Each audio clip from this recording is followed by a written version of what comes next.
안녕하세요. 강집사의 알게 될 거야 히브리서 편 함께 공부하겠습니다. 히브리서 5장 6절. 또한 이와 같이 다른 데서 말씀하시되 내가 영원히 멜기세덱의 반차를 따르는 제사장이라 하셨으니.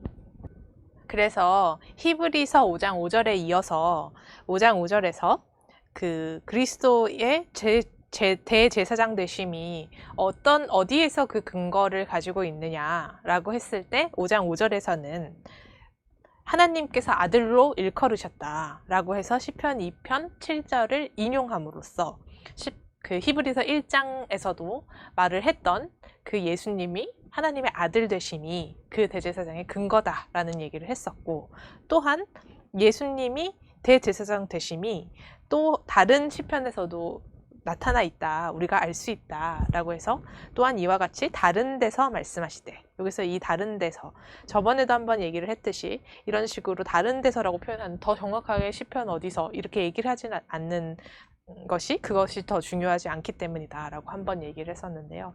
그래서 이 다른 데서 말씀하시되 얘가 영원히 멜기세덱의 반차를 따르는 제사장이라 하셨으니 라고 해서 이거는 시편 110편 4절을 인용하고 있습니다. 그래서 시편 110편 4절을 한번 먼저 살펴보면, 여호와는 맹세하고 변하지 아니하시리라 이르시기를 너는 멜기세덱의 서열을 따라 영원한 제사장이라 하셨도다 라고 해서 시편에서 그 다윗이 제사장이라고 일컫는 그 부분을 그대로 인용을 해서 예수님의 대제사장성도 멜기세덱의 반차를 따른다.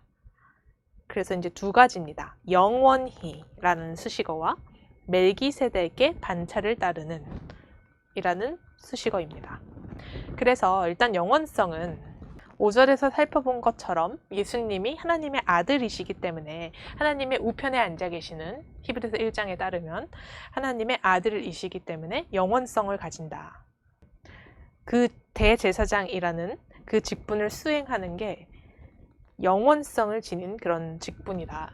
아론의 대제사장이 어떤 순간부터 시작해서 어떤 순간까지 그 대제사장계의 직을 수행한 것과 달리 영원히 수행하시는 그 하나님의 아들이시다 라는 것이고, 두 번째는 멜기세덱의 반차를 따른 것이다 라는 것입니다. 이 멜기세덱의 반차가 갖는 의미는 일단은 다윗이라는 권위에 의존하고 있습니다. 이 설명이. 그래서 그 이스라엘 백성들 그리고 그 유대인들이 그 조상으로 생각하고 대단한 인물로 생각하는 그 다윗이 그 멜기세덱의 반차를 따르는 제사장이라고 시편 110편 4편에서 그 일컬음을 받은 것처럼 예수님의 대제사장 계열도 너네가 인정하는 그 다윗이 받은 그 멜기세덱의 반차다. 우리 조상이, 그러니까 이스라엘 민족의 입장에서 우리라는 의미입니다. 그래서 우리 조상이 섬기던 그 제사장이다 라는 그런 의미를 그 청자에게 줄 수 있고요. 그 유대인들에게. 그리고 우리가 이제 성경을 전체적으로 보는 입장에서 그 멜기세덱의 반차에 갖는 의미는 그 율법에 의한 제사장 제도가 적용되지 않는 경우에 멜기세덱과 연결하는 그런 모습을 그 성경 속에서, 구약 성서 속에서 볼 수 있습니다. 그래서 그런 경우로서 가장 먼저 그 시편 110편 4절에서 드러난 그 다윗의 경우가 그랬고요. 그러니까 시편 110편 4절에서.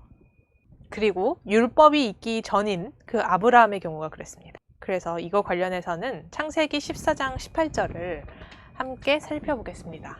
창세기 14장 18절. 살렘 왕 멜기세덱이 떡과 포도주를 가지고 나왔으니 그는 지극히 높으신 하나님의 제사장이었더라. 그래서 지금 이 아브라함이 이제 멜기세덱의 축복을 받는 이 장면은 그 아론의 대제사장이라는, 그 아론이 태어나기도 전에 일이기 때문에 그때 이제 멜기세덱이라는 대제사장을 통해서 아브라함이 축복을 받았다라는 그런 의미를 지니는 그 장면입니다. 그 구절입니다. 그래서 여기서 보면 멜기세덱은 지극히 높으신 하나님의 제사장이다 이렇게 소개를 하고 있고, 그리고 우리가 그 바벨론 포로기 시절에 성전이 없는 상황에서 그런 제사 상황을 합리화하기 위해서도 쓰였음을 알 수 있고요. 그리고 지금 예수님, 예수님의 경우에도 멜기세덱의 반차를 따르는 제사장이다. 그래서 이 공통점은 율법에 의한 제사장 제도가 적용되지 않는 경우라는 공통점이 있습니다. 그래서 지난 시간과 이번 시간 저희가 살펴본 것은 그 예수님의 그 대제사장성이 어떤 근거에 의한 것인가 했을 때 하나님의 아들이라는 근거가 5절이었고 이번 시간에 이 6절, 그래서 영원성, 하나님의 아들이기 때문에 오는 그 영원성, 그리고 멜기세덱이라는 구약에서 언급된 그 대제사장으로서 그 멜기세덱의 반차, 그 서열을 따르고 있다라는 것을 이번 시간에 살펴보았습니다. 다음 시간에 이어서 살펴보겠습니다. 감사합니다.